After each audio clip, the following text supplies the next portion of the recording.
Our House of Many Stories by Reverend Scott Taylor. We gather as a house of stories, many stories woven fine. As we listen to the tales of those who have gone before, the way in front of us becomes more clear. As we make space for voices long silenced, all of us become more free. As we hear the accounts of those who made it through the dark, courage reigns on each and every one. These stories, friends, I need yours as you need mine. It is how we become whole. Yes, we gather as a house of many stories. Come, let us listen once again. To be a Unitarian Universalist, one must be a wee bit idealistic, as well as a little bit grounded. To be a Unitarian Universalist, one must reconcile stories with science, honoring both ways of being in the world.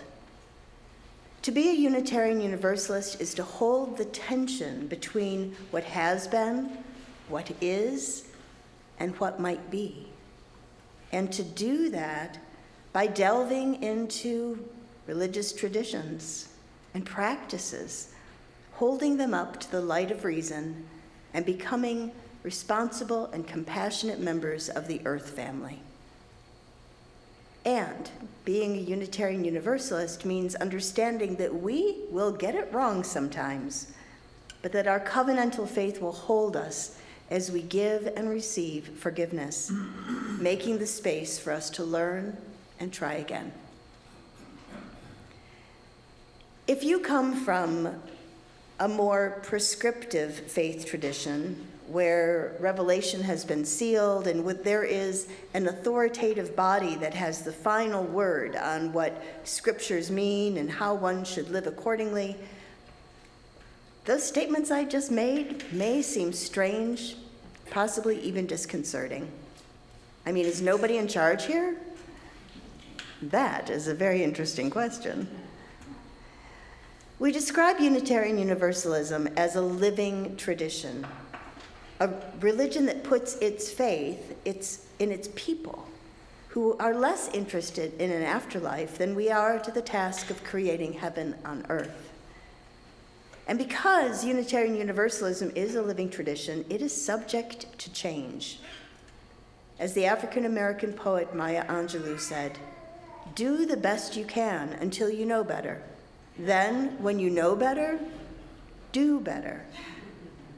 And that really sums up our approach to life, to religion, to individual responsibility.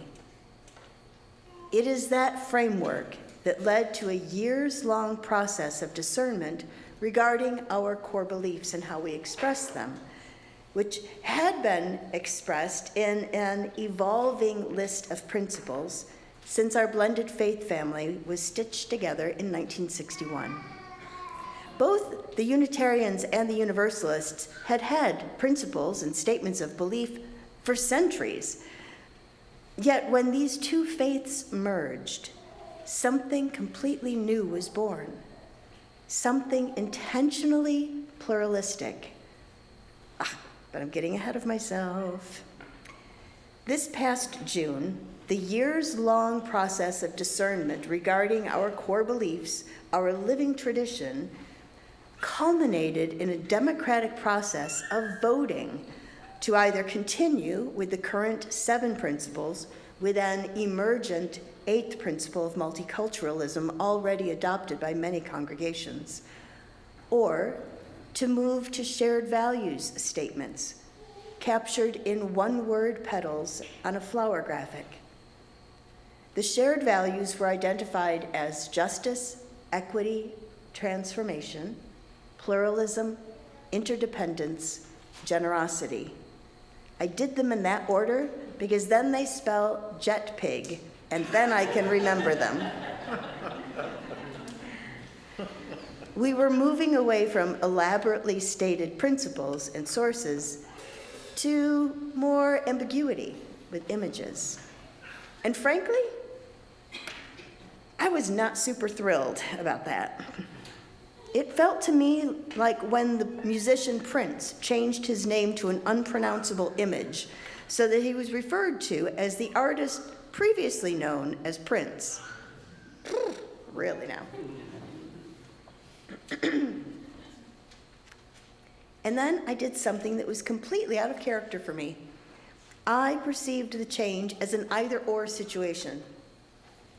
Stars upon thars or none upon thars. As a Sneetch, I definitely was one with none upon thars.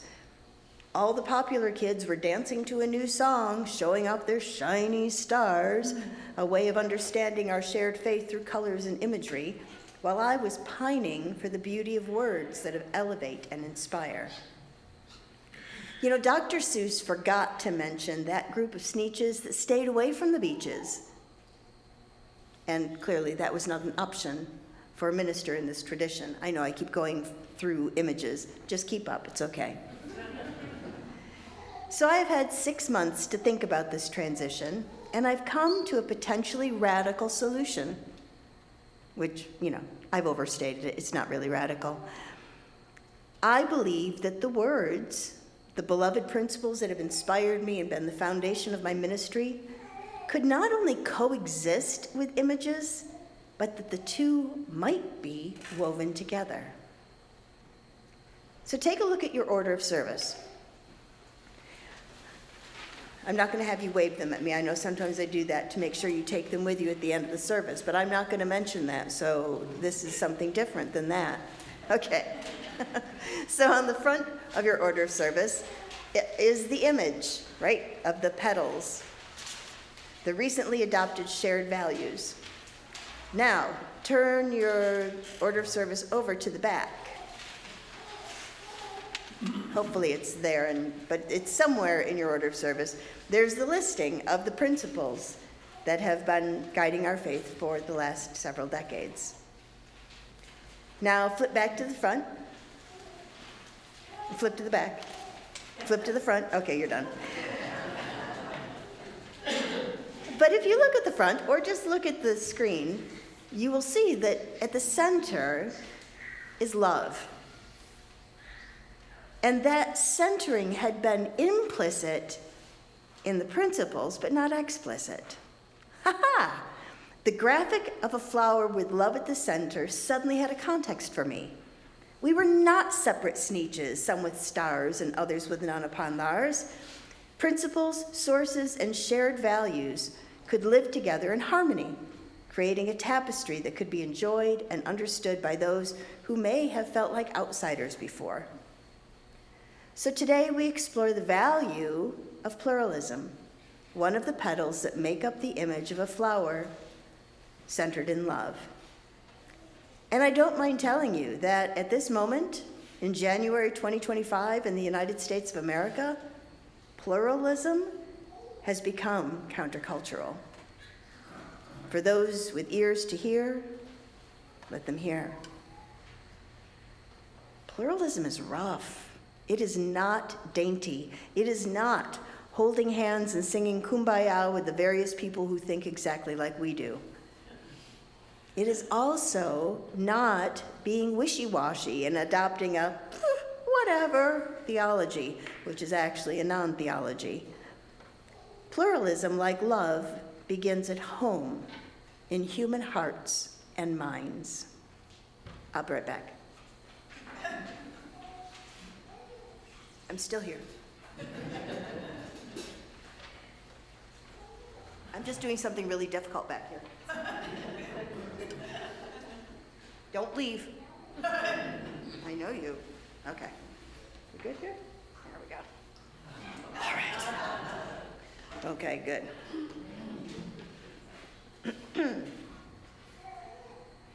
Good grief. Can you believe this? Blah, blah, blah. Right? Have you heard the saying that you can't have too open of a mind or your brains will fall out? Just saying. I like you. You're funny. Hey, I like you too. You don't seem as radical as all the other lefties. Wait, radical. You know, pushing an agenda where anything goes, forcing kids to change gender, that kind of thing. Whoa there. Nobody is forcing anyone to do anything.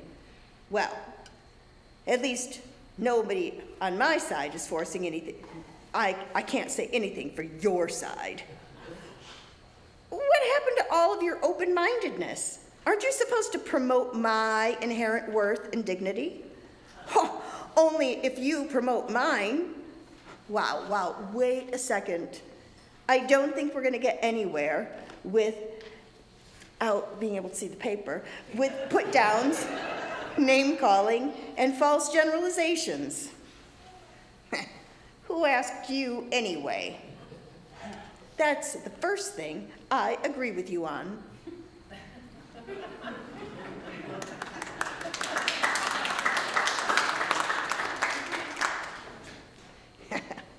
I was going to have people do that, and then I thought, no one's going to want to be those parts. It's true. The current climate of polarization and disinformation demonstrates a huge pendulum swing away from pluralism and toward totalitarianism and authoritarianism. People on all sides hold very strong feelings about what is right and wrong and what is best for our country.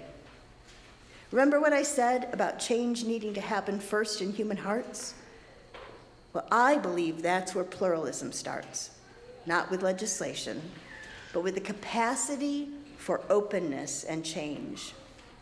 We're not born with these qualities. We have to work at them. We teach our children that pluralism means that we can hold many truths at once and learn from each other. Pluralism means we can hold many truths at once and learn from each other. My challenge to you is during this coming week to think about the many truths that you hold. Sometimes it surprises me, the truths that I hold. It usually comes out in exclamation marks when I'm driving. And I'm not really proud of those. I'm working on it. Many truths can coexist. I can be a loving and forgiving human being under the right conditions. Reverend Scott Taylor said, "We gather as a house of stories, many stories woven fine." As we listen to the tales of those who have gone before, the way in front of us becomes more clear. As we make space for voices long silenced, all of us become free. As we hear the accounts of those who made it through the dark, courage reigns on each and every one. These stories, friends, I need yours as you need mine. It is how we become whole. Yes, we gather as a house of many stories. Come, let us listen once again. So I'm going to take this sentiment line by line because I think that there are some really important ideas and ways of living into our ideals that might get lost otherwise because our eyes are quickly going to the next line. Or is that just me? That could be just me. We gather as a house of stories, many stories woven fine. Here at UU Amherst, those weavings are metaphorical and literal. We are blessed to have a weaver in our midst. So the screen behind me, a weaving of restful, calming neutrals. You could see it better if I moved to the pulpit, but I'm not going to do that. You can come up here, though, later. Bring a sermon. So those calming neutrals make room for the power of words and images to come through. At the back of the chapel is a 3-part weaving that is made up of fabrics, yarn, feathers, and other surprise elements. That weaving was a 9-month process where congregants, y'all, brought in elements each month in the color that corresponded to that band of the rainbow. So we started at the bottom with red and went Roy G. Biv to the top. And the rainbow is one of the ways that we teach our children about the principles. Our weaver, Pam Kent, worked her magic to create something beautiful and lasting. Yes. You can see more of her fiber artistry in the panels hung in the lobby. We have so much art in this building. You are allowed to snoop because it's beautiful. Those weavings are a tangible representation of who we are as individuals and as a congregation in this free faith. Each of us brings gifts and challenges, areas of expertise, and the potential for growth. None of us are ascended masters, whatever that means. We are all works of art that are still under construction. Thank goodness. We gather as a house of stories, many stories woven fine. As we listen to the tales of those who have gone before, the way in front of us becomes more clear. One of my favorite things as a minister is to bring to life the story of those who forged this path before us. We have a rich history, replete with justice makers and agents of social reform and change, as well as literary masters and those engaged in scientific inquiry.